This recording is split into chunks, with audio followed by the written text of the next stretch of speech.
What's up, bro? Hi, how are you? Have you seen Breaking Bad? I watched the first season, but I didn't like it. I think.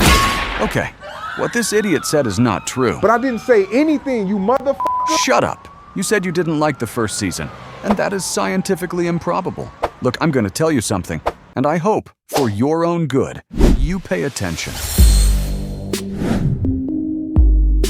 Walter White was not a hero, not even an anti-hero. He was a manipulator, a narcissist, and a deeply destructive man. But he was also highly intelligent, a man who loved his family, and someone willing to do the impossible to secure them a better future. Dad, wait. Or at least, that's what he claimed. This character, directly or indirectly responsible for over 200 deaths, achieved something very few have. He became admired by millions of people around the world despite his terrible actions. And not only that, he was admired and loved by millions at the very same time he was destroying the lives of everyone around him. Friends, strangers, it didn't matter. Walter White ruined his family, his friends, his partner, his neighbors, his students, his colleagues. He even destroyed the families of his partner's girlfriends. No one came out unscathed. And the hardest thing to accept is that he did all of this without being an inherently bad person, without being truly heartless.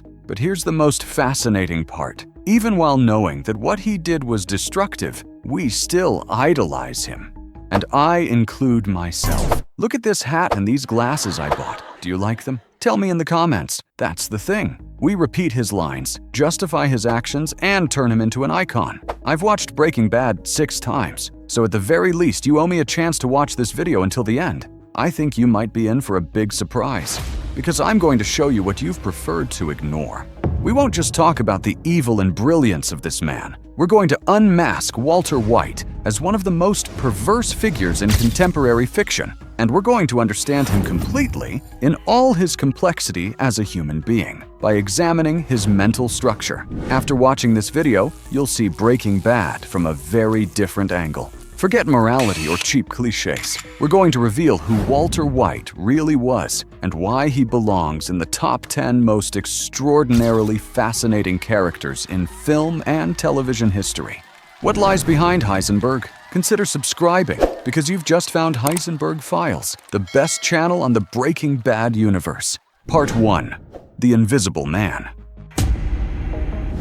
Before he became the most dangerous man in the world, Walter White was invisible. He lived trapped in a gray routine with no spark, no respect, no purpose. At home, he was little more than a shadow. At school, his students mocked him. At the car wash, he was humiliated. On his birthday, he got a t-shirt as a gift, a basic cake, and sat off to the side while everyone talked about his brother-in-law Hank, the confident, brave DEA agent, the alpha male of the family. The very first episode of Breaking Bad makes it clear. The contrast between Walter and Hank couldn't be sharper. Hank was the kind of man who never questioned anything. For him, the world was simple. Cops are the good guys, criminals are the bad guys. That's it, straightforward.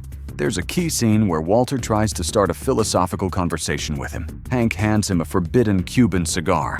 Walter tries to raise a point about cultural boundaries between legal and illegal. Hank can't even process the idea, or maybe he could, but he was a rigid man, completely square. You can see his discomfort and nerves when a single phrase threatens to shake the foundation of his worldview.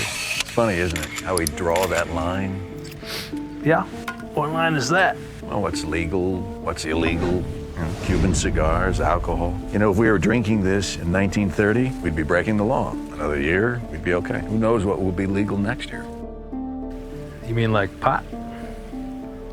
Yeah, like pot. For Hank, everything was in order. Everything fit neatly into his little system. But Walter silently lived in another reality, a tension that was eating him alive. And to be precise, it was more a resignation, the resignation of a man who knew his potential but couldn't yet unleash it. Walter wasn't mediocre. He was a genius trapped in a pathetic life. A brilliant man who ended up washing cars just to survive. A man whose own disabled son admired Hank more than him. During one of Walter's birthdays, Hank even put a gun in the hands of Walt Jr., just 16 years old. In a country where you can buy weapons at a supermarket, handing one to a teenager to get familiar with it is at the very least questionable, especially in front of someone as proper as Walter. Yet he said nothing. He didn't intervene. On his birthday, in his own house, he felt like an outsider, like a guest. He was a faded husband, overshadowed, used to keeping his voice down. Walter was an extra in his own movie, and he knew it. Nobody in his circle seemed to see him as someone valuable, not even as someone whole.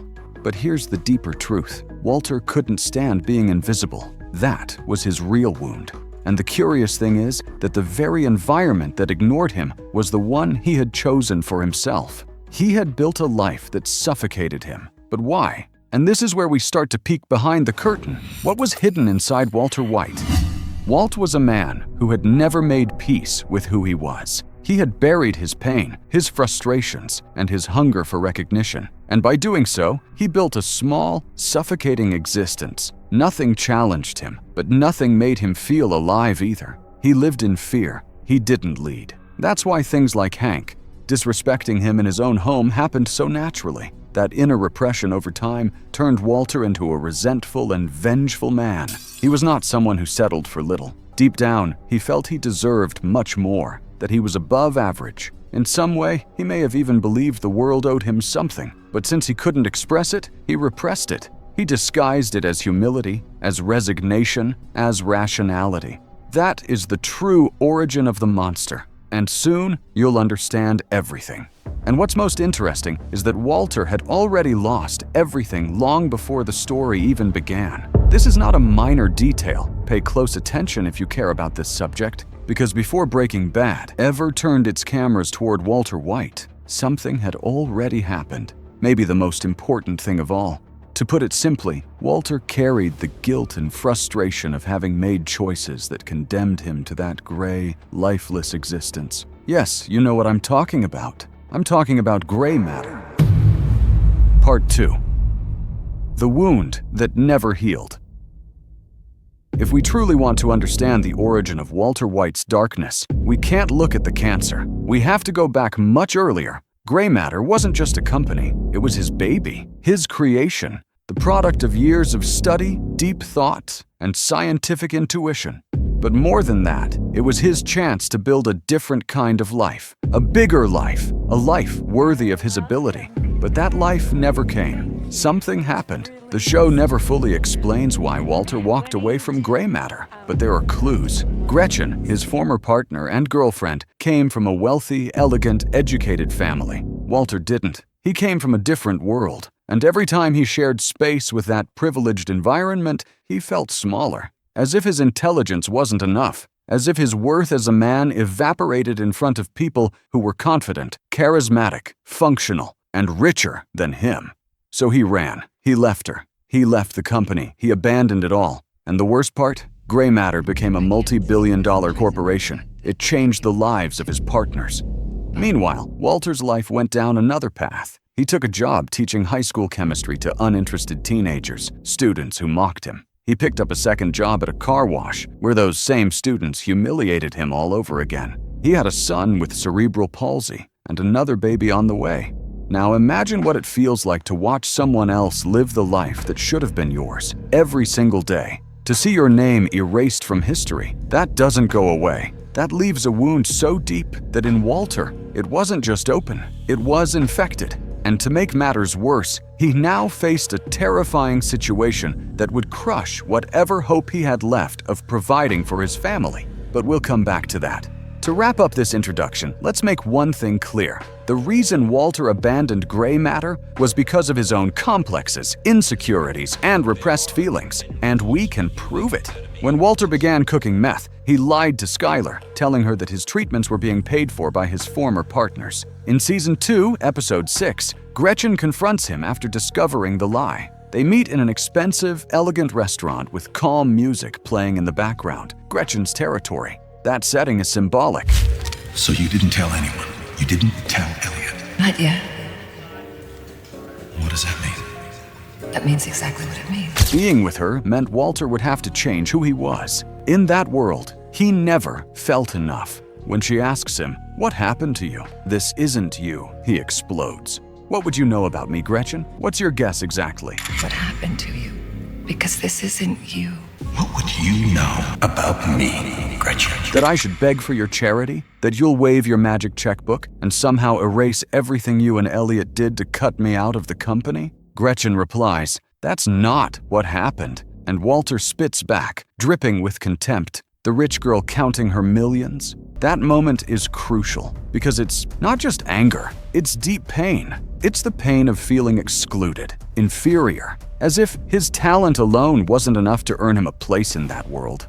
Gretchen and Elliot are portrayed as brilliant both academically and intellectually, even as business people. But we all know that this so-called brilliance is, in part, a product of cultural legitimacy. In reality, they were just two people who went to the right schools, built a company, and got lucky. Well-spoken, functional, confident. But were they really more brilliant than Walter? Or did they simply have an inner configuration that made them naturally more adaptable to the system?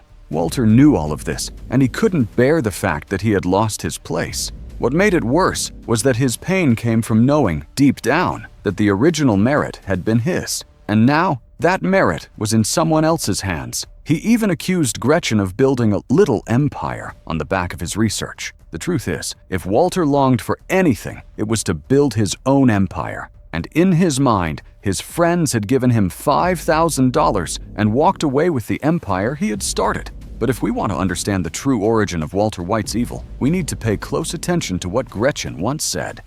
Newport, 4th of July weekend, you and my father and my brothers. And I go up to our room and you're packing your bags, barely talking. What did I dream? All that? That's your excuse. To build your little empire on my work? How can you say that to me? You walked away. You abandoned us. Me, Elliot. Rich girl just adding to your millions. I don't even know what to say to you. Newport, July 4th. With my father, my brothers, I went upstairs and you were packing your bags without even talking to me. What are you going to say that was just a dream? Don't drift off. Don't get bored. We're almost done with this part before moving to the fun stuff. But that phrase, that damn phrase is fundamental. It's a key, like finding a crucial piece of a puzzle. Clearly, Walter had gone on vacation to Newport with Gretchen and her family, but he left in the middle of the trip without saying a single word. He simply couldn't stand that environment. He felt he didn't belong. And even though he never said it out loud, that feeling marked him for life. The important thing isn't just what happened. The important thing is that this decision to run away because of inner discomfort defined the entire course of his life. It wasn't an isolated event. It was his first great act of self-sabotage. He made a choice based on his traumas, his fears, his sense of inferiority. And the rest of his life, his mediocre job, his lifeless marriage, his social invisibility was the consequence of letting that shadow take the wheel.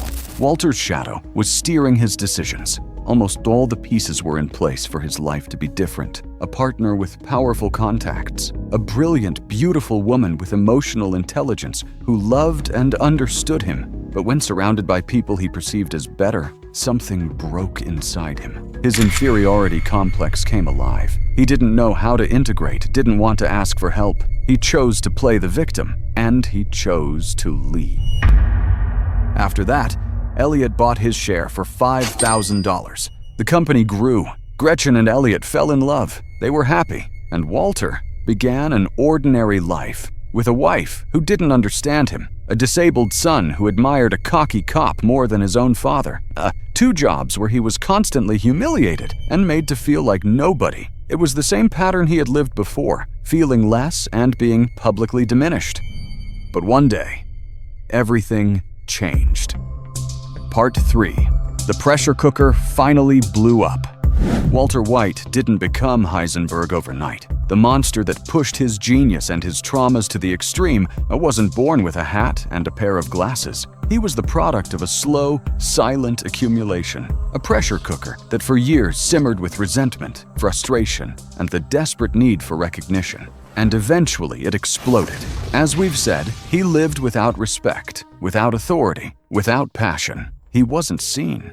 And the cruelest part was this: He wasn't seen while knowing he deserved to be, because he wasn't mediocre. He wasn't a man without ideas. He was someone who once dreamed of changing the world from a lab, but now had to apologize to a customer for not cleaning their car tires properly. But the real issue wasn't what was happening outside, it was what was happening inside.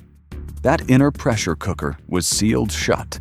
Walter repressed everything: his pain, his resentment, his rage, his hidden desires. And like all repression, the energy didn't disappear. It built up until the diagnosis came. 2 words were enough to release everything, to completely transform Walter White's perception of existence itself. You have cancer. What looked like a tragedy was, in truth, a liberation. But you know the business, and I know the chemistry. I'm thinking maybe you and I could partner up. Walter didn't break down. He didn't cry. He didn't collapse. He sat in silence, processing it in his own way. Something inside him began to move. His face showed a strange clarity. It was the beginning of something that could mark a before and after in his life. Because as he processed the news of his cancer, Walter realized, with chilling coldness, something shocking. He no longer had anything to lose. In that moment, Walter didn't choose to heal. He didn't choose to face his wounds in order to rebuild himself. He chose the opposite. He chose to feed the monster. He didn't connect with his most vulnerable parts to find a solution that embraced his whole being.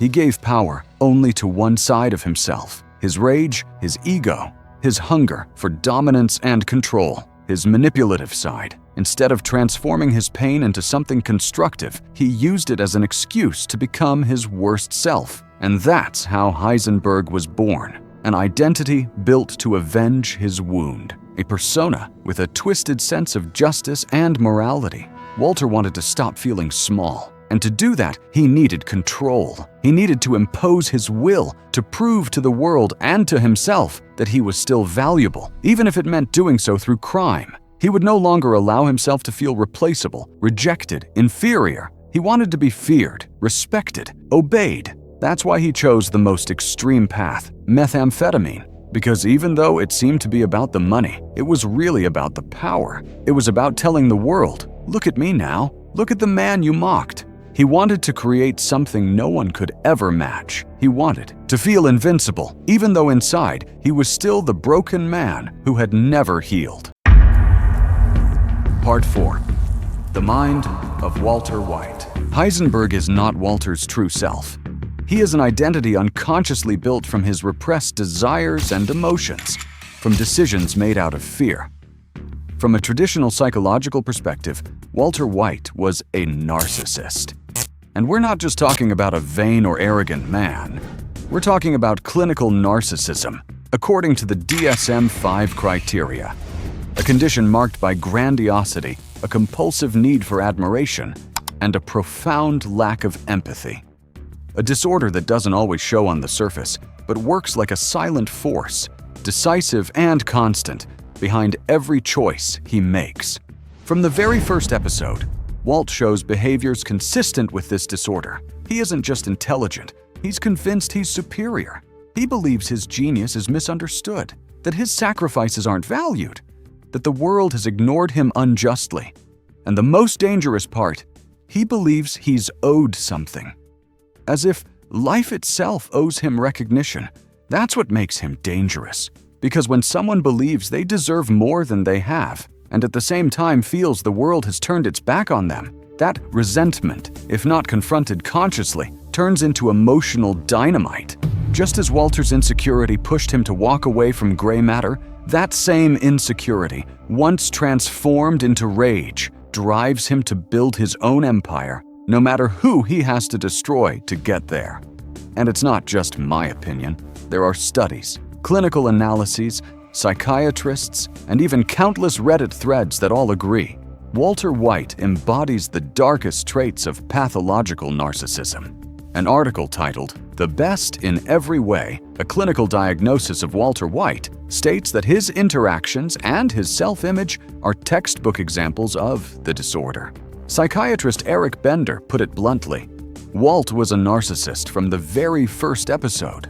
This type of personality doesn't just want admiration, it demands it. And when it doesn't get it, it destroys. That's why, even as everyone around him begged him to stop, he kept going. Not out of financial need, not to protect his family, but because his very identity had fused with power. And by then, he couldn't stop. But Walter White's narcissism wasn't only individual, it was destructive. It became emotional abuse, constant manipulation, blackmail, distortion of the truth. I almost shot you because... A misunderstanding. No, it's wrong with me this way. Twisted moral justifications, the use of sacrifice and family love as excuses for crimes. We can't forget that Walter's first action as Heisenberg was going to Jesse's house to blackmail him. He threatened to turn him in to the authorities unless he helped him cook meth and sell it. Walter understood that the way to solidify his new persona was by manipulating others, especially Jesse, someone he could pressure and control. First, he made him a partner, then an emotional pawn. He stole from him, manipulated him, exploited his pain, and humiliated him, all under the disguise of a false father figure, one that Walter himself pretended was guiding Jesse toward the right path. This wasn't a man simply doing what he could in a desperate situation. This was a man using pain as an excuse to validate his darkest desire, absolute control. And if we dig deeper, more traits emerge, those of functional psychopathy. Walter isn't a classic psychopath. He's not impulsive or sadistic without reason, but he does fall into what psychology calls the dark triad, a profile that combines narcissism, Machiavellianism, and subclinical psychopathy. People who are calculating, manipulative, egocentric, and cold. They don't necessarily kill for pleasure, but they're capable of anything if it gets them closer to their goal. The most tragic part is that, like many narcissists, Walter came to believe his own lie. He truly convinced himself that he was doing it all for his family, even when his wife, his son, his brother-in-law, his sister-in-law, and his partner all begged him to stop. Power is a drug, but for a narcissist with unresolved trauma, it's a drug with devastating effects. And what Walt built wasn't an empire, it was a trap, a labyrinth with no exit, where every person who loved him fell, one by one, victim to his endless need for validation. I know, it sounds exaggerated. It's as if none of Walter's backstory mattered, as if the context that pushed him to take refuge in the persona he created, Heisenberg, didn't count. As if his life could be dismissed just because science says that he's a narcissist. That's not how it works, but we can't deny it. All of us backed Walter even through his most chilling choices. And what does that say about us? At least while we were watching Breaking Bad, at least within the fiction, we were accomplices to a mentally ill criminal who committed atrocious acts. This is where I have to pause, because I promised a lot at the start of this video. If we don't stop here, this whole journey, all this time we've shared, wouldn't have been worth it. Chimsy Chimkman's death would have been in vain. I'm alive, man. I just wanted to tell you about my experience with Breaking Bad. Let me break it down so you get it. It's impossible not to like Breaking Bad and still think you have a valid argument. Statistically, it's almost impossible for someone intelligent not to be blown away by a show whose beauty, narrative logic, cinematic excellence, and layered complexity, woven into every second of production, were clearly born from an intelligent, thoughtful, and creative mind. So whatever arguments you throw out, coming from a place of intellectual inferiority and from not being able to appreciate the beauty of such art, are automatically invalid in the eyes of anyone who truly loves the show and knows how to defend it. But instead of wasting time spelling this out, because statistically it's unlikely you'll ever understand it, I decided to shoot you. It's for your own good. So you stop wasting energy holding on to your mediocre stance in life and quit hurting yourself by being such an idiot. Please, just kill me. I don't want to hear you anymore. Oh, of course not. Not until we finish settling this. As I was saying, I just said something heavy.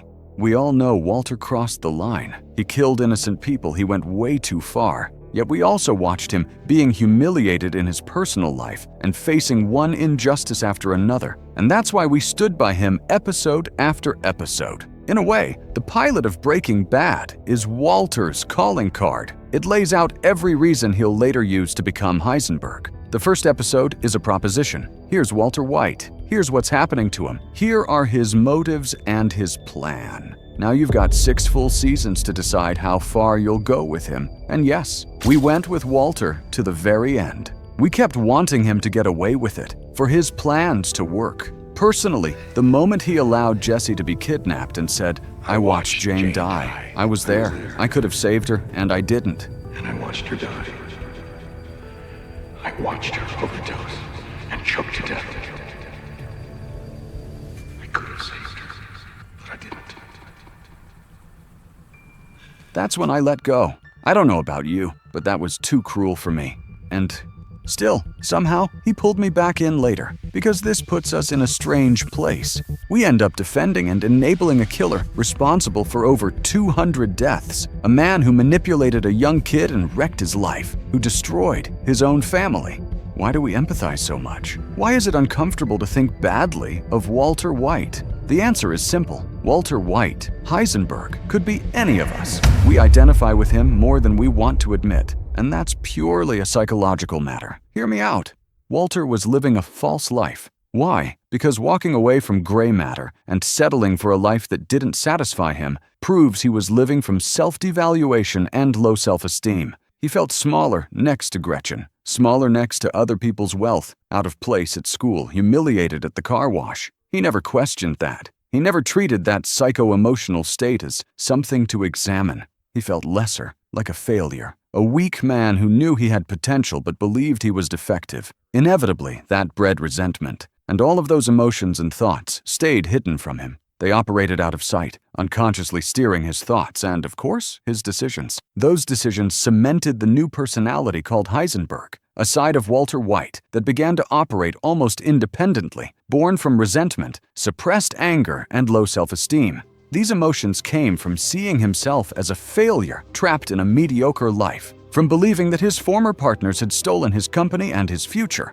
In other words, the story in his own head pushed him to act that way. But there's a deeper layer to this. Why did he see himself as a failure? Why did he feel so small? We can't know the exact origin of his wound because Breaking Bad never shows us Walter's childhood or his parents. What we do know is that in 6 seasons, the only time his mother is mentioned is when he lies to Skylar, saying he went to visit her. That detail suggests the relationship wasn't great. If they had gone years without seeing each other, things couldn't have been good. What we do know is that because of his complexes, he walked away from gray matter. And here's the explanation. Narcissistic people carry a wound. Most of them live with a hidden feeling of inferiority, which they compensate by creating a mask of superiority. Who doesn't know someone who constantly exaggerates their achievements just to feel above everyone else? Inside, they feel defective, unworthy, insufficient. But outwardly, they're obsessed with inflating themselves, defending through grandiosity and contempt, sometimes even minimizing your achievements so that they can always feel superior. That's why Walt could act arrogant with Jessie, but still feel like a nobody around Gretchen and Elliot. That swing between superiority and inferiority is exactly what defines the narcissistic structure. Of course, that mask doesn't erase the insecurity, it only covers it. Which is why, when a narcissist faces a situation where their sense of inferiority becomes undeniable, as Walter did during that vacation with Gretchen's wealthy parents, it hits their ego like a devastating blow. That contrast triggered his deepest wound, the inferiority complex, and he reacted with a typical defense: run away and destroy the bond rather than continue enduring humiliation. By quitting gray matter, Walter didn't just leave a company. He carved into his mind an entire pattern of thoughts and emotions. I'm not enough. I don't belong here. And from then on, he lived according to that structure. That original wound, rooted in his early years, is what condemned him to always feel small next to people like Gretchen. Within that framework, there was no room for his genuine desires for recognition, success, and power. Those desires were buried under a facade of humility and submission. That's why he never tried again. He resigned himself to a smaller life until the cancer arrived. And what came with it wasn't just the certainty of death, but the release of everything he had kept buried. Walter began to sense, almost instinctively, that parts of himself had been long suppressed. The problem is, he didn't realize those desires came from a wound. He couldn't separate them from the damaged structure that had created them. and instead of integrating what was repressed, he gave it life through resentment. That's how Heisenberg was born, not as a healthy version of Walter, but as a personality created from repression. A powerful mask that hid his insecurity, yet was still built on top of it. Gray matter had been the door that could have integrated all of Walter's sides. His desire for recognition, fame, money, success, a life of luxury and prosperity. But he rejected that path. He chose to hold on to his pain without realizing he was choosing to live from his wound. And so, over 6 seasons, what we saw wasn't Walter White, but Heisenberg, an identity born out of repression and resentment, a shadow with a life of its own. Like every hero's journey, there's always a yearning to return, to be recognized, to come back home transformed into someone greater. But Walter wasn't a hero. His path was that of a villain, built on lies and crime. And at the end of the series, he admits it himself. The money for his family was just an excuse. He did it for himself, for his empire, to feel accomplished, powerful, respected. That was his true power, the ability to do evil and live with it, a dark strength that set him apart from most of us. Because the truth is, most people wouldn't be able to sleep at night if they did even 10% of what Heisenberg did. Walter led the meth empire because he felt weak and wanted to feel strong, but he also wanted recognition. And here lies the great contradiction, the most important point of all. It's a question. If Walter wanted recognition, then why did he act so cautious? The answer you probably already know. Heisenberg was never cautious. Every move he made brought him a little closer to being discovered, because deep down, he wasn't trying to hide. He was trying to be seen. The more secure he felt in his value, the more superior he believed himself to be, the greater his need to reveal himself. Everything becomes clear on the night when Walter and Skylar visit Hank and Marie. During that visit, Walter goes to the bathroom to slip into Hank's bedroom and check what he's investigating about Gail's death. He goes through the files, the crime scene photos, the chemical notes, and when he's on his way back, Hank appears and asks him for help with that same investigation. He asks what he thinks about the initials WW. That's when Walter delivers his famous line, "You got me." And later that same night, still in Hank's bedroom, Walter starts drinking, and Heisenberg rises to the surface. For the first time, he feels above Hank. He feels the urge to expose himself, to laugh in his face, to push him into cognitive dissonance. With a few glasses of wine in him, Walt mocks the evidence notebook and says those notes were written by an amateur, not by a real genius. He convinces Hank that his conclusion that Gail was the cook and that he was already dead was wrong. He tells him explicitly that Heisenberg is still out there. I mean, there was no reasoning, no deductions in those pages. So to my eye, all this brilliance looks like nothing more than just simple rote copying. Probably of someone else's work. Believe me, I've been around enough students to know. Well, this genius of yours, maybe he's still out there. Skylar can't believe it. She confronts him and says, Wondering why you would say that to him. Because I was drunk, Skylar. No, but then I think last night was a cry for help. Oh, Jesus. Cry for help. I think some part of you wants Hank to catch you. It's clear that Walter may have been unconsciously asking for help, but Heisenberg didn't want help. He wanted recognition. He wanted Hank and the entire world to know who he really was. He didn't need to be saved. He needed to be feared. He wanted Hank to finally understand that Walter White had always been more than the DEA agent who mocked him at every family dinner with passive-aggressive jabs. I know this may sound obvious, but Walter managed to convince us for several seasons that his biggest desire was simply to get away with it. He made us believe he was cautious and calculating. Yet what we actually see throughout the series is that two desires weighed on him constantly. On one hand, to build his own empire, and on the other, for those who once made him feel inferior to discover that he was a ruthless criminal genius leading that empire. That's why he left Gail's book in his bathroom with that incriminating dedication. No truly cautious man would keep that book, much less leave it in the guest bathroom. And it's no surprise that with Skylar is where he most often revealed his Heisenberg persona. I mean those unforgettable scenes, "I am the danger, and I am the one who knocks." Because Skylar always minimized him. She had only known the false Walter. She had never really faced a Walter who was confident and successful. That's why he felt the need to show her that he could do anything, that he was strong and dangerous. That's why he manipulated her, told her everything was under control, and always proved he was one step ahead, like when he killed Gus and told her, "I won."